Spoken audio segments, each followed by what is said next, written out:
Je voudrais redéfinir le mot diaspora, qu'on souvent on diabolise et on ridiculise et on caricature.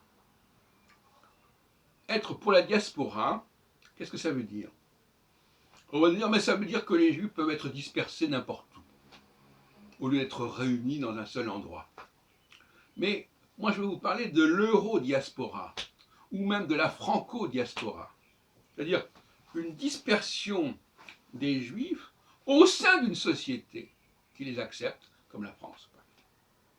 Donc ils ne sont pas dispersés comme ça dans la nature, ils s'enracinent au sein d'une société donnée, et c'est comme une diaspora parce qu'ils ne vont pas se retrouver dans des ghettos, ils vont chacun jouer leur rôle au sein d'un milieu qui n'est pas juif, et par conséquent, il y a déjà dans le mot diaspora quelque chose qui est truqué en fin de compte. On y met quelque chose qui n'est pas sérieux. Ce qui s'oppose au sionisme, c'est pas la diaspora au sens le plus total du terme, c'est par exemple l'euro-diaspora, la franco-diaspora, l'américano-diaspora. C'est pas la même chose. C'est pas la même chose qu'une diaspora universelle.